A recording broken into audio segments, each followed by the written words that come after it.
अल्लाहुम्मा सल्लि अला सय्यिदिना मुहम्मदिन।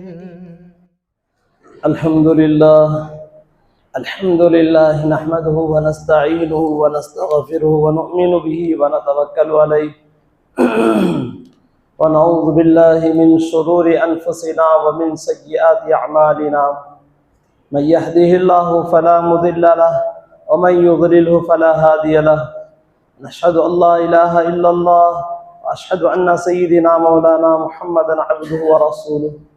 अम्मा बाद फ़अऊज़ु बिल्लाहि मिनश शैतानिर रजीम। बिस्मिल्लाहिर रहमानिर रहीम। या अय्युहल्लज़ीना आमनु दुख़ुलू फ़िस्सिल्मि काफ़्फ़ा व ला तत्तबिऊ ख़ुतवातिश शैतान इन्नहु लकुम अदुव्वुम मुबीन। व क़ाल तबारक व तआला वलनबलुवन्नकुम बिशय्इम मिनल ख़ौफ़ि वल जू'i व नक़्सिम मिनल अम्वालि वल अनफ़ुसि वस्समरात व बश्शिरिस साबिरीन। वक़ाल तबारक व तआला या अय्युहल्लज़ीना आमनु तक़ुल्लाह हक़्क़ तुक़ातिही व ला तमूतुन्ना इल्ला व अंतुम मुस्लिमून। क़ाल नबिय्यु सल्लल्लाहु अलैहि वसल्लम मन इद्दअ मा लैसा लहू फ़लैसा मिन्ना कमा क़ाल नबिय्यु सल्लल्लाहु अलैहि वसल्लम अल कलिमतु तय्यिबतु सदक़ा कमा क़ाल नबिय्यु सल्लल्लाहु अलैहि वसल्लम। अल्लाहुम्मा सल्लि अला सय्यिदिना व सनदिना मौलाना मुहम्मदिन फ़ी अव्वलि कलामिना व औसति कलामिना व आखिरी कलामिना सल्लल्लाहु अलैहि वसल्लम। सदक़ल्लाहुल अज़ीम व सदक़ा रसूलुहुन नबिय्युल करीम व नहनु अला ज़ालिका लमिनश शाहिदीन व शाकिरीन वल्हम्दुलिल्लाहि रब्बिल आलमीन। रब्बि इश्रह ली सदरी व यस्सिर ली अमरी वहलुल उक़दतम मिन लिसानी यफ़क़हू क़ौली। अज़ीज़ भाइयों, बुज़ुर्गों, दोस्तों, अल्लाह रब्बे ज़ुल जलाल का बेपनाह इनाम और एहसान हुआ। खुदावंद क़ुद्दूस ने हम सब को क़ाल अल्लाह क़ाल रसूल की बातों को सुनने और सुनाने के लिए अल्लाह पाक ने जुमा जैसी बाबरकत घड़ियाँ नसीब फरमाई। दुआ फरमाएँ बारगाह ज़ुल जलाल में अल्लाह पाक हम सब को ज़्यादा से ज़्यादा अमल करने की तौफ़ीक़ अता फरमाए। अज़ीज़ भाइयों, बात शुरू करने से पहले जो दूर बैठे हैं वो क़रीब हो जाए, ताकि बाद में आने वालों को ये मौका ना मिले कि वो आपकी पीठों को छलांग लगाते हुए सामने जगह देखेंगे तो वो आ ही जाएंगे। इसीलिए जब जब हम बैठेंगे जगह पुर करके बैठें।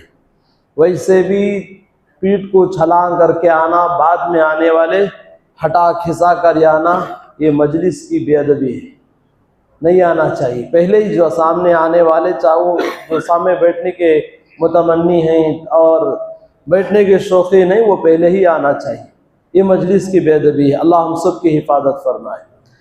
अज़ीज़ भाइयों, बुज़ुर्गों, अभी अभी आप हजरात के सामने कुरान पाक की 2-4 मकामात से अलग अलग हमने कुरान पाक की आयतों को तिलावत की, और हर कुरान पाक की आयत हमें ये समझाती है, हमें बताती है उस वहदहू ला शरीक से हमारा रिश्ता मजबूत हो, उस अल्लाह रब्बे ज़ुल जलाल से हमारा ताल्लुक़ गहरा हो, और उस अल्लाह से हम ऐसे ही डरें जैसे डरने का हक़ है। या अय्युहल्लज़ीना आमनु तक़ुल्लाह हक़्क़ तुक़ातिही, जैसे कि उससे डरने का हक़ है वैसे हम अल्लाह से डरें।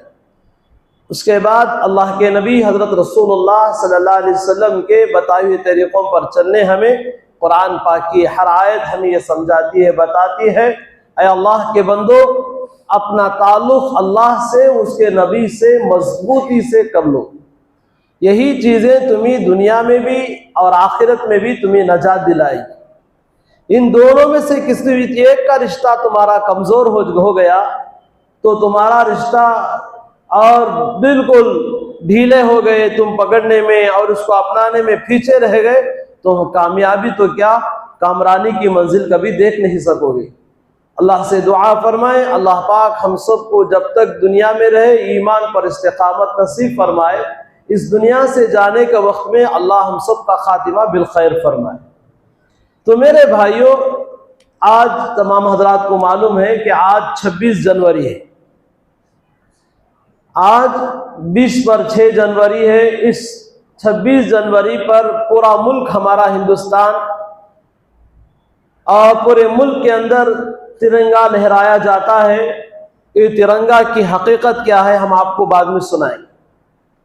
और इस मुल्क के अंदर एक त्यौहार मनाया जाता है, पूरी सरकारी छुट्टियां भी दी जाती है, जितने भी ऑफिस और दफातर हैं तमाम बंद रहते हैं। क्यों? हिंदुस्तान 26 जनवरी और इसी तरह 15 अगस्त, ये दो चीजें, अगस्त 15 और 26 जनवरी क्या पैगाम देता है। ये त्यौहार हम क्यों मनाते हैं? मनाना भी चाहिए। जिस मुल्क में रहते हैं, याद रखो मेरे भाइयों, इस मुल्क से हमें मोहब्बत भी होनी चाहिए। जिस सरजमी पर आप पैदा होते हैं उस सरजमी की मोहब्बत हमारे दिलों में होना भी चाहिए।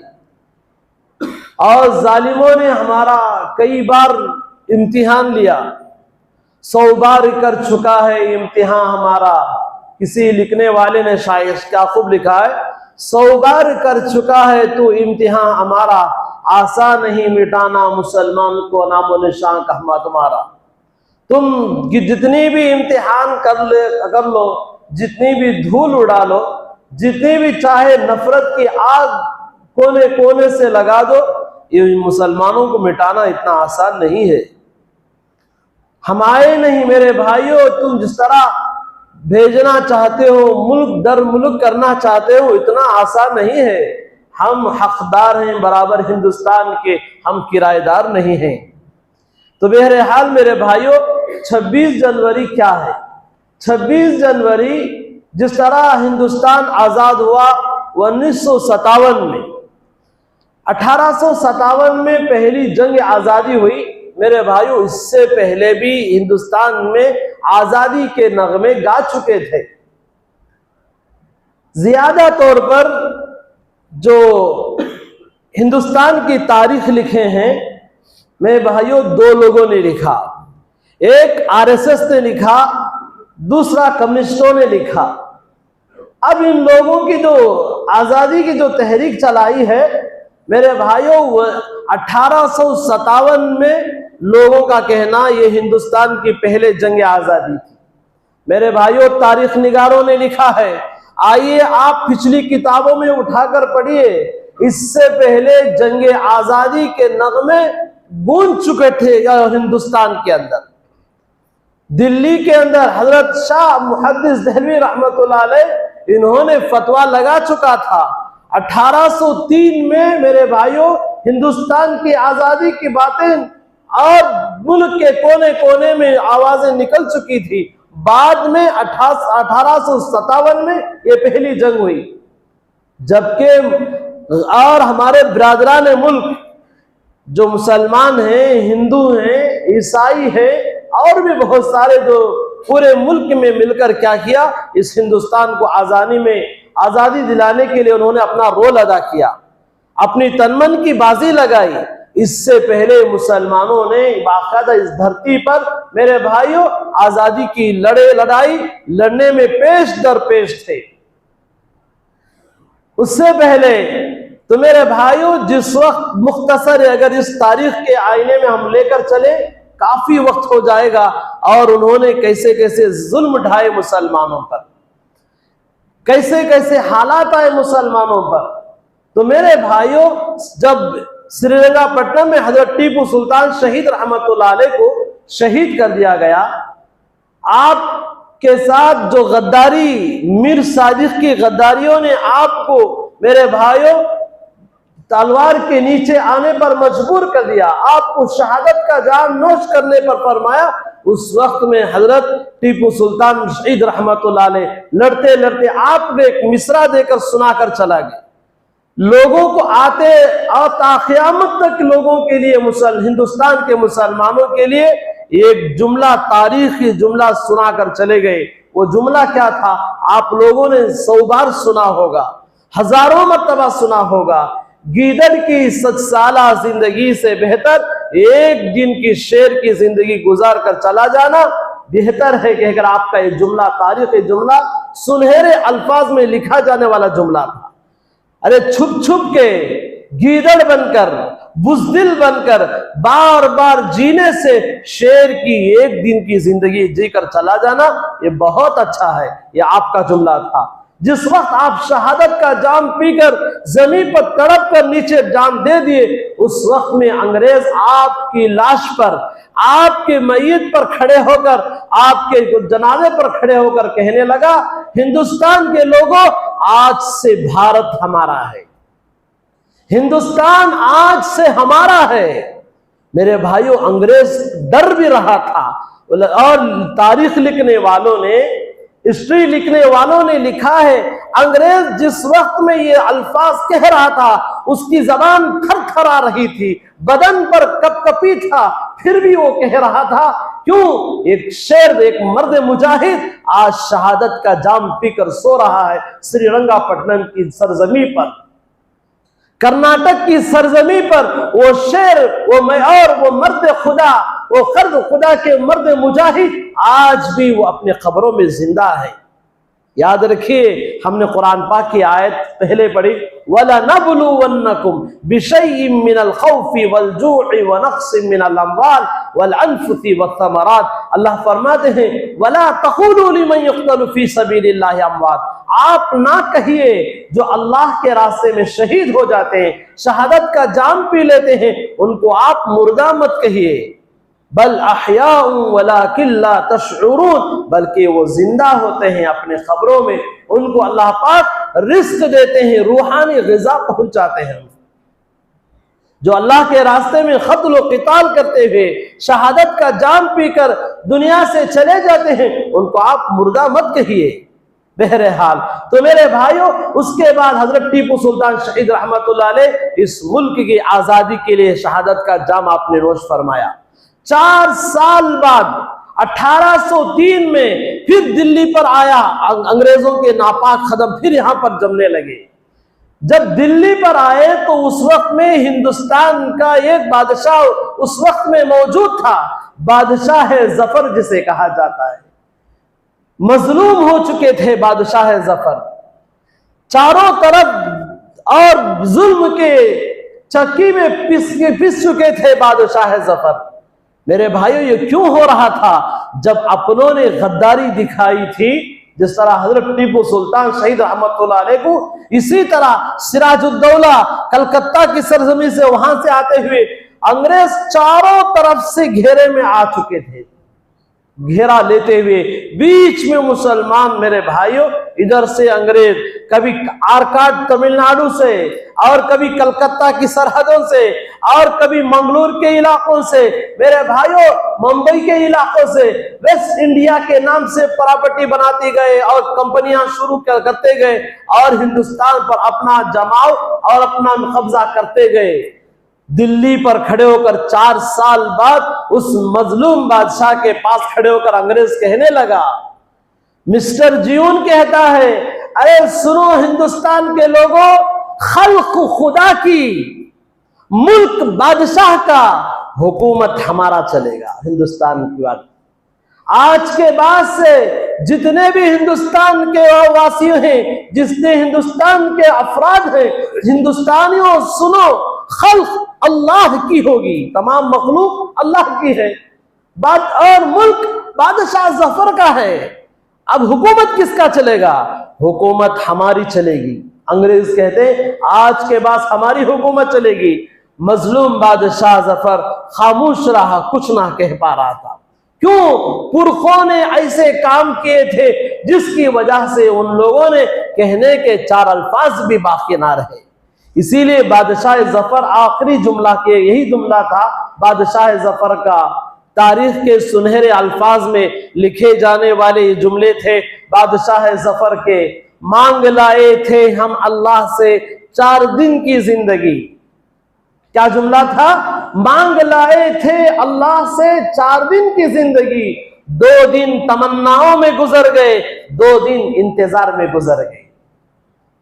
उसी हिंदुस्तान पर हुकूमत करने वाले बादशाह जफर को हिंदुस्तान की 4 बालिश्त जमीन भी ना मिली। जब बादशाह जफर को नाश्ते की तैयारी की गई, आपको नाश्ते में बुलाया गया, हुकूमत और सल्तनत पर थे, तख्त पर थे बादशाह जफर, हिंदुस्तान में मौजूद थे। आपके नाश्ते में क्या लाया गया मालूम है आपको? मेरे भाइयों, उलमा ने लिखा है, तारीख लिखने वालों ने लिखा है, 18 लोगों की, नौजवानों की गर्दनों को काट कर दस्तरखान में एक प्लेट में सजाकर उसके ऊपर कपड़ा और जिस तरह सरपोश डाला जाता है, कोई तबख में कोई उड़ाया जाता है, उड़ाकर दस्तरखान में लाया गया। जब कपड़ा उठाया गया और दस्तरखान पे जब प्लेट उठाई गई, 19 लोगों के गर्दन, उनमें से आपके बच्चे भी थे, वो बच्चों की गर्दनें आपके सामने रखी गई। अल्लाह अकबर। तबख में देखा, आपके नौजवान बच्चों की गर्दनें काटी गई हैं। मेरे भाइयों, उस वक्त में बादशाह जफर कहा, हाँ ऐसे ही शह सवार होते हैं जो मुल्क की आजादी के लिए अपने गर्दनों को कटाकर अपने बाप के सामने पेश होते हैं। मेरे भाइयों, एक नहीं, दो नहीं, इस मुल्क के आजादी के खातिर 90 लाख मुसलमानों को शहीद कर दिया गया। आप तारीख उठाकर पढ़िए, हम लोग तारीख से बहुत दूर हैं हम लोग। अरे हमें कहां तारीख पढ़ने का मौका मिलेगा? सुबह से लेकर शाम तक मोबाइल घूरने का टाइम नहीं मिला।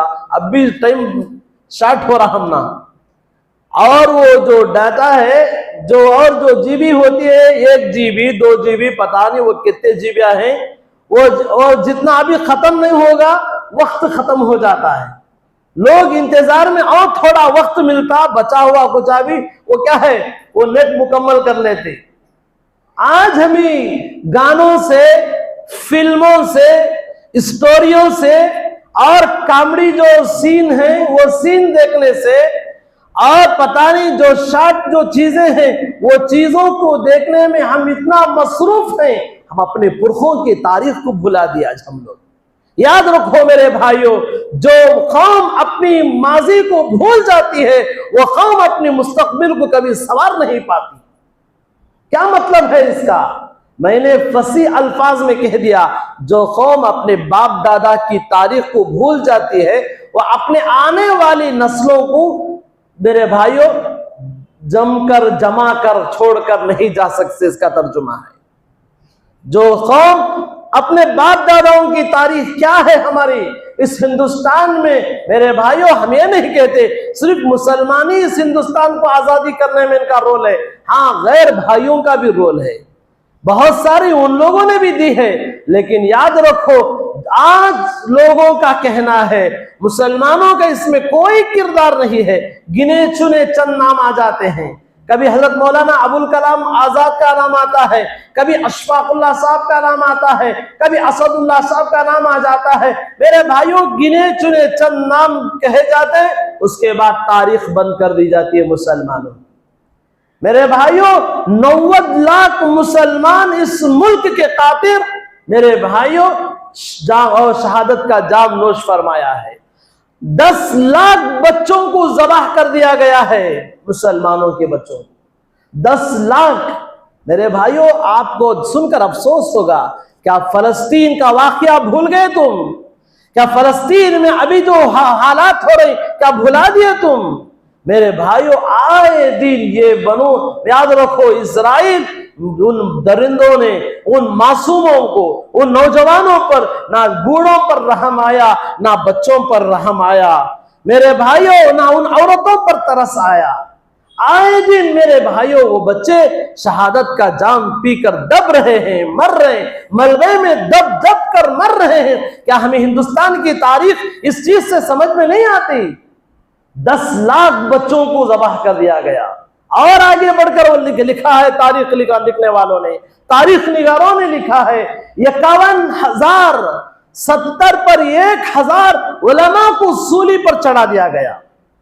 दिल्ली की चांदनी चौक से लेकर मीरठ के वादियों तक, मीरठ के आखिर सरहदों तक, मेरे भाइयों, उलमा का और कोई ऐसा लाशा ना था जो किसी एक दरख्त पर किसी एक आलिम को ना लटका दिया गया हो।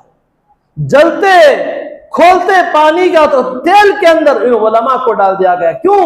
याद रखो, एक मसला है, जब कोई आदमी किसी घर पर कब्जा करता है, पहले उस घर के अफराद को खत्म कर देता है, पहले उस घर के जो मुखंड होते हैं उस घर के जो जिम्मेदार होते हैं, जो जुबान दराज करता है या कोर्ट कचहरी तक जाने के जिसके हाथ लंबे होते हैं, जो कानून को पकड़ और कानून तक पहुंचने की कोशिश करता है, पहले उसके हाथ काट दो ताकि ये लॉयर और जज तक ना पहुंचे, पुलिस यहां तक के पुलिस कचहरी तक ना पहुंच सके, और इनके हाथों को काट दो, इनके तदाबीर को खत्म कर दो। उसके बाद क्या करें, वो घर का घर कब्जा हो जाएगा। अंग्रेजों ने इसी तरह इस मुल्क को क्या है, लोगों की गुलामियत में लेने के लिए, इस मुल्क को गुलाम बनाने के लिए जालिमों ने क्या किया, सबसे पहले उलमा को खत्म करने की साजिश की। दिल्ली की चांदनी चौक से लेकर मेरे भाइयों मीरठ की वादियों तक और आगे बढ़कर मेरे भाइयों याद रखो, चुन चुन कर उलमा को, मुसलमानों को आए दिन खत्म करते गए। उन्हीं जंगे आजादी में मेरे भाइयों और हजरत महमूद हसन गंगोही रहमतुल्लाह अलैह 8 साल तक माल्टा के कैद खाने में थे। 8 साल तक दुबला बदला बदन था आपका, आप पर इतने मजालिम ढाले गए, आपकी कमर मेरे भाइयों सूख गई थी और आपका बदन सूख गया था। कितने ऐसे उलमा हैं, हजरत कासिम नानोती रहमतुल्लाह अलैह, हजरत मौलाना मजहर साहब नानोती रहमतुल्लाह अलैह, हुसैन अहमद मदनी, आज भी ये हुसैन अहमद मदनी रहमतुल्लाह अलैह के औलाद मौजूद हैं। हम ये ना समझे कि 26 जनवरी इस मुल्क में ये कानून की जरूरत थी।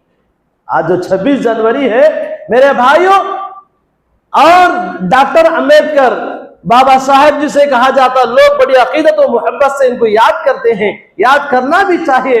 ये मुल्क उनको भुलाया नहीं जा सकता। उन्होंने क्या किया मेरे भाइयों, ये दस्तूर बनाया, एक कानून बनाया। सिर्फ एक आदमी बैठकर नहीं बनाए, तारीख पढ़िए आप, 290 पर 9 लोगों पर एक जमात बनाई गई, एक कमेटी बनाई गई। 290 पर 9 लोगों में 28 मुसलमान थे। एक रिवायत में, एक तारीख में लिखा है 30 पर 8 आदमी मुसलमान थे उसमें। क्या बताओ, क्या इन मुसलमान हमें याद है, नाम याद है? हम भुला दिए गए हैं। हम अपने मौज व मस्ती में हैं, हम अपने कारोबार में मस्त हैं। हमें कौन आया था, कौन गया था, हमें क्या जरूरत? हमें कौन आया था, कौन गया था, हमें क्या जरूरत? बस हमें याद है हमारा दुकान, बस हमें याद है अपना मकान, बस हमें याद है अपने बीवी बच्चे। मेरे भाइयों ऐसा ही करके चले जाएंगे, आने वाले हमारी नस्ल को, आने वाले हमारे बच्चों को वैसे भी अब तो क्या है, एनपीआर के नाम पर जो एजुकेशन जो हमारा मुसलमानों के बच्चों को दिया जा रहा है, क्या इन बच्चों में क्या ये दस्तूर ये और ये कवानीन बाकी हैं? आए दिन मिटा दिए जा रहे हैं। मुसलमानों की जो हिस्ट्री है वो तो पहले ही मिटाने पर लोग बैठे हैं। अब वैसे भी स्कूलों में, कॉलेजों में आए दिन मिटाओ। 1-2 नाम है, उसी पर लड़कर मर रहे हैं लोग, जलकर भून रहे हैं लोग। उनको हजम नहीं हो रहा है। क्यों इस सुल्तान का नाम बार बार किताबों में आता है? क्यों इस टीपू का नाम बार बार किताबों में दोहराया जाता है? मिटा दो, खत्म कर दो मेरे भाइयों। इसीलिए हमने पहले ही कहा था, 100 बार ले चुके हो इम्तिहान तुम हमारा, आसान ही मिटाना नामो निशा मुसलमान का। नहीं मिटा सकते तुम। युरीदुल्लाहु लियुत्फिया नूरकुम, अल्लाह अपने कलाम मजीद में फरमाते हैं, अरे ये तुम जुल्म की वजह से ये चराग है, इस इस्लाम और ईमान के चराग को तुम फूकों से क्या बुझाओगे? खुद खुदा इस शमा की हिफाजत करे, जालिम हुक्मरान तुम क्या इसको बुझा सकोगे? नहीं बुझा सकते तुम इसको। लेकिन फिर भी हमें याद रखना चाहिए ये मुल्क किसका है, इस मुल्क के खातिर कितने आजादी की गई है।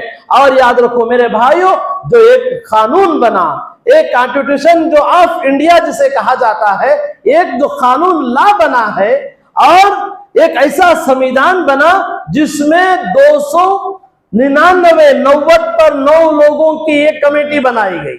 अब उसके बाद कई ममालिक से, बाहर जो ममालिक हैं वो मुल्कों से वो कानून मंगाए गए, रखा सामने, बाहर फला मुल्क का और पूरे ममालिक के लोगों के कानून को सामने रखकर इसमें 28 या 30 पर 8 मुसलमानों की भी जमीयत को ली गई और यहां मुसलमानों को लिया गया। कई अफराद को लेकर डॉक्टर अंबेडकर और जहां बाबा साहेब कहा जाता, उन्होंने लेकर सबको लेकर ये कहा गया, ये कानून बना 26 जनवरी को बना। आज के बाद से कोई बेवा औरत परेशान ना हो, तुम्हें आजादी हासिल है। मसाजिद के लोगों सुनो, आज के बाद से किसी मस्जिद को ढाया नहीं जाएगा। मंदिर के रहने वालों, आज के बाद से कोई मंदिर ढाया नहीं जाएगा। और कोई गरीब, बेवा, मिस्कीन, कमजात, बड़ी जात लोगों ने जो बना लिया है, किसी को किसी पर जबर नहीं होगा, जुल्म नहीं होगा, तशद्दुद नहीं होगा। हर आदमी को अपने आजादी के मुताबिक हिंदुस्तान में जीने का मुकम्मल हक है। ये कानून बनाए गए, बनाने के बाद आज आप लोग देख रहे हैं क्या नफरत की आग कम हो रही है, नफरत की लहरें कम चल रही हैं। अल्लाह अकबर, अल्लाह हिफाजत फरमाए। मेरे भाइयों, चारों तरफ जुल्म, तशद्दुद, चारों तरफ बर्बरियत, चारों तरफ मिटाओ, खत्म करो, भगाओ। पता नहीं कैसी नफरत की आग इस मुल्क में चल रही है। किस तरफ जाना था हमारा मुल्क, किस तरफ जा रहा है। मेरे भाइयों, याद रखो, हमारे पुरखों ने हमें कहा है, हमारे बड़ों ने हमें कहा है। माल्टा में हजरत मौलाना महमूद अल हसन गंगोही रहमतुल्लाह अलैह और शेखुल हिंद रहमतुल्लाह अलैह, उन्हीं के शागिर्दों में से हजरत मौलाना हुसैन अहमद मदनी रहमतुल्लाह अलैह को जब पाकिस्तान और पड़ोस मुल्क में पाकिस्तान में कराची के अंदर एक कैद खाने में और आपको डाल दिया गया, आपको लेकर फिर वापस आया गया, आपके सीने पर मेरे भाइयों बर्फ की सिलें रख दी गई और उस वक्त में कहा गया, बताओ क्या मुल्क के आजादी के साथ हो या अंग्रेजों के साथ हो? क्या मुल्क में आजादी का फतवा देने पर, जिहाद का फतवा देने पर हो या अंग्रेजों के साथ हो? अंग्रेज जालिम उस वक्त कह रहा था। हजरत कहने लगे, अरे सुन, बर्फ रखकर तो बदन ठंडा हो चुका है, लेकिन ईमान उससे ज्यादा गर्म हो चुका है। तू कहता होगा तो समझता होगा, हुसैन अहमद मदनी कहता है। अरे कहता क्या चीज है? कहता था, कहता हूं और कहता भी रहूंगा, जालिम अंग्रेज के साथ मिलना कुफ्र है, कुफ्र है, कुफ्र है। यह आपका फतवा था। इस मुल्क के खातिर मेरे भाइयों, उन्होंने अपने बच्चों को तन मन की बाजी लगा दी।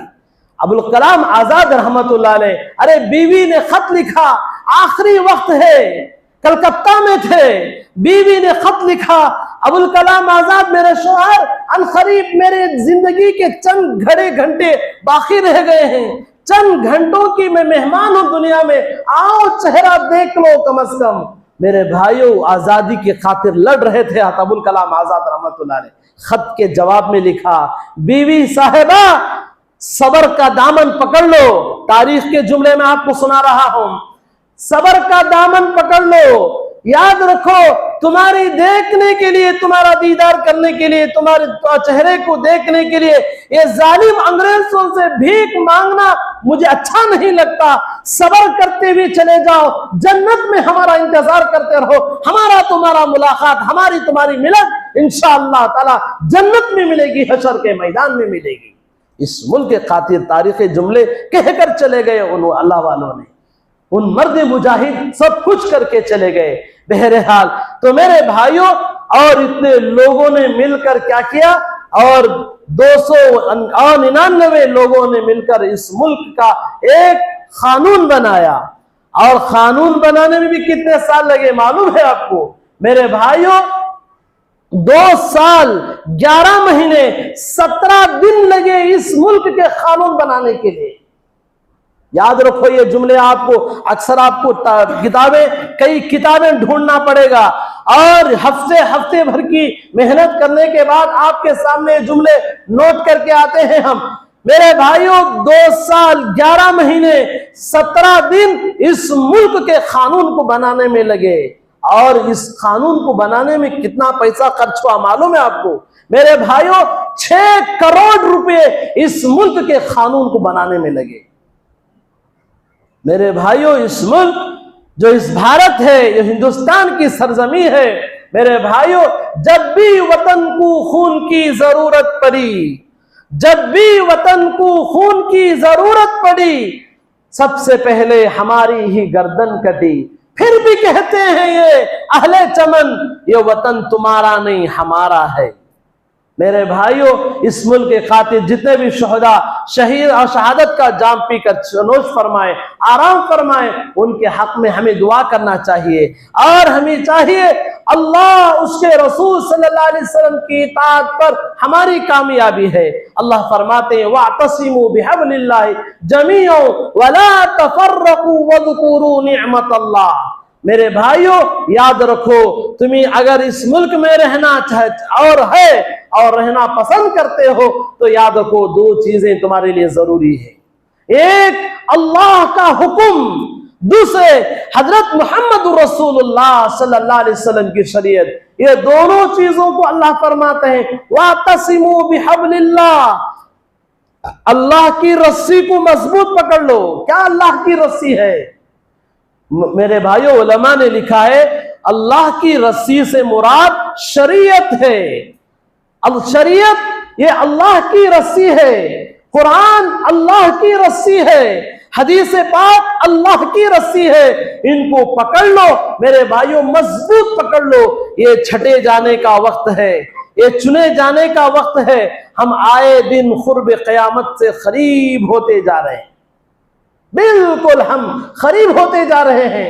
मेरे भाइयों, अब आते दिन हम बस चंद निशानियां बाकी रह गई हैं, उन निशानियों के नमूदार होते ही क़यामत का बर्पा मेरे भाइयों अनकरीब होने जा रहा है। बिल्कुल हम मेरे भाइयों आखिरी अय्याम में हम पहुंच चुके हैं। याद रखो 40 साल के बाद इंसान की जिंदगी की असर हो जाती है। अब इसी तरह दुनिया की असर हो चुकी है, अब बिल्कुल थोड़ा सा वक्त बाकी रह गया है। इस वक्त में हम मेरे भाइयों शरीयत पर, आमाल पर मजबूत मेरे भाइयों जमे रहना जरूरी है। अगर हम मजबूत कदम में पर, साबित कदमी पर शरीयत में नहीं रहेंगे, आने वाली नस्लों की कोई गारंटी नहीं वो दीन पर रहेंगे या ना रहेंगे। इसीलिए मेरे भाइयों हमें चाहिए आपस में एक दूसरे के साथ मोहब्बत के साथ रहें, एक दूसरे के साथ प्यार अमन और शांति को बरकरार रहें। हमें बाहर चलना भी होगा, हमें तिजारत करना भी होगा, हमें कारोबार करना भी होगा, नफरत को खत्म करना होगा। इसीलिए अल्लामा इकबाल ने क्या खूब कहा था, और ये मुल्क ये शरीयत कभी नहीं सिखाती हम आपस में बैर रखें। हिंदी है हम, वतन है हिंदू सीता हमारा, और हमें नहीं कहता कि हम आपस में क्या रखें, एक दूसरे के अंदर कदूरत रखें, नफरत रखें। हमें बाहर चलना होगा, एक दूसरे के साथ प्यार और मोहब्बत के साथ रहेंगे, एक दूसरे के साथ मिलजुल कर रहेंगे, कभी एक दूसरे का भावताव नहीं करेंगे। हम किसी के मजहब को गिरा कर नहीं बात करेंगे, भाई इनका मजहब ऐसा, इन्हों वैसे, अरे हमें क्या जरूरत है, वो अपनी जगह आजाद हैं, तुम अपनी जगह आजाद हो। एक दूसरे के मसाइल को इस वक्त में उछालने की जरूरत नहीं है। भाई इन्हों अहले हदीस, इनसे रिश्ता तोड़ लो, भाई इन्हों बरेली वाले, इनसे रिश्ता तोड़ लो, भाई इन्हों देवबंदी वाले, इनसे रिश्ता तोड़ लो। मेरे भाइयों याद रखो, हजरत मौलाना मुफ्ती शुएब अल्लाह साहब रहमत दामत बरकातुहू उम्मत फयूज़ुहुम, इस हमारे कर्नाटक के इस मुल्क के मायानाज आलिम दीन है। हजरत का फतवा बहुत चलता है। हजरत ने एक जुमला खरीब में इत्तेहाद मिलत करके रामनगर के अंदर एक उलमा का जोड़ किया गया था। एक प्लेटफॉर्म में हम भी उस इजलास में गए थे, एक ही प्लेटफॉर्म में, एक ही स्टेज पर हम उलमाए देवबंद को देखा, उलमाए बरेली को देखा, उलमाए अहले हदीस को देखा, उलमाए शिया को देखा, एक ही स्टेज पर खड़े बैठे थे। इन उलमा के बीच में हजरत मौलाना शुएब अल्लाह साहब दामत बरकातुहू ने ये सबक, एक पैगाम दिया था, लोगों एक अपने अपने अकायद को मत छोड़ो और दूसरे के अकायद को मत छेड़ो। अरे छोड़ो, वो अपना अकीदा कर रहा है, वो अपने अकीदा उसका अल्लाह से जवाब देगा। और पिछली उम्मत में 72 फिरके थे, इस उम्मत में 73 फिरके होंगे। प्यारे रसूलुल्लाह सल्लल्लाहु अलैहि वसल्लम का फरमान है। मेरे भाइयों, बुखारी में है, आका अलैहिस्सलाम ने फरमाया, मा अना अलैहि व अस्हाबी, मैं और मेरे सहाबा की इक्तिदा जो करेगा वही जन्नत में जाएगा, बखिया के बखिया जहन्नुम में झोंक दिए जाएंगे। वो अपना अकीदा कर रहा है, छोड़ दीजिए उसका अकीदे को। छेड़ते क्यों हो तुम? उसको खींचा तानी क्यों करते हो? इसीलिए हजरत मुफ्ती साहब ने पैगाम दिया है, अपने अकीदे को छोड़ो मत, दूसरे के अकीदे को छेड़ो मत। यह वक्त है एकता बनने का और लोगों में प्यार और मोहब्बत अमन को कायम करने का। एक दूसरे की पगड़ी को ना खींचा करें, एक दूसरे को खींचा तानी ना करें, बस चलते रहे, ईमान पर इस्तिकामत के साथ रहे, आमाल से, कुरान से, हदीस से तुम्हारा रिश्ता हो। उसके बाद क्या है, और आखिर वक्त में यही अल्लाह से मांगते रहे, या अल्लाह हम सब का आखिर खातिमा बिल खैर करे, कलमे वाली मौत दे दे। ये अल्लाह से मांगते हुए इस दुनिया से हम चले जाए, सबसे बड़ी कामयाबी है। दुआ फरमाए, जितनी बातें कही गई सुनी गई, अल्लाह हम सबको अमल की तौफीक अता फरमाए। हमारे इस प्यारे मुल्क की अल्लाह हिफाजत फरमाए, दाखिली खारिजी मेरे भाइयों जो दुश्मन है, वो दुश्मनों को जवाब देने के लिए आज भी उनकी नस्ल मौजूद है, जो हुसैन अहमद मदनी की नस्ल, हजरत मौलाना अरशद मदनी, हजरत मौलाना महमूद हसन, और इसी तरह मौलाना महमूद मदनी साहब, और इसी तरह हजरत मौलाना गुलाम वस्तानवी आज भी इस धरती में मौजूद है, जो जालिमों के दांत को मेरे भाइयों शिकन करने के लिए मौजूद है।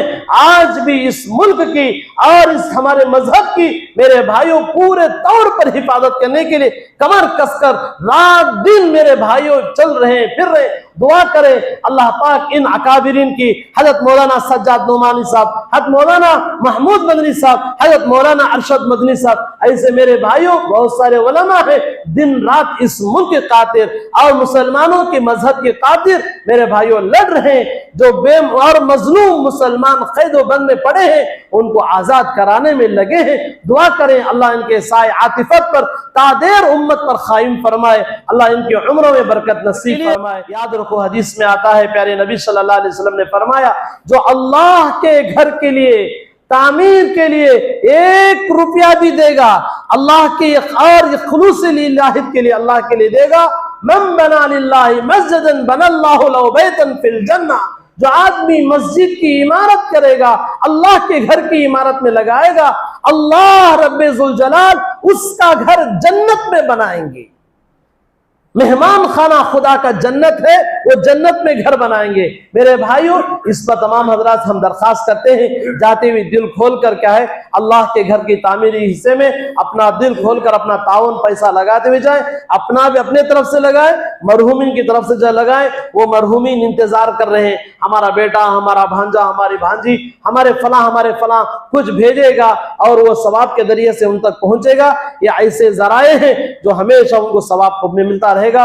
तमाम हजरात से हम दरखास्त करते जाते हुए, तमाम हजरात इस चीज को सामने रखकर दिल खोलकर ताउन करते हुए जाए। अल्लाह पाक आप सबके देने को दिन दुगनी रात चौगनी नसीब फरमाए, इसका बदला दुनिया में भी दे, आखिरत में जरूर भी जरूर देगा। अल्लाह पाक हम सबको कही बातों पर अमल की तौफीक अता फरमाए। आमीन व आखिरु दावाना अनिल हम्दुलिल्लाहि रब्बिल आलमीन।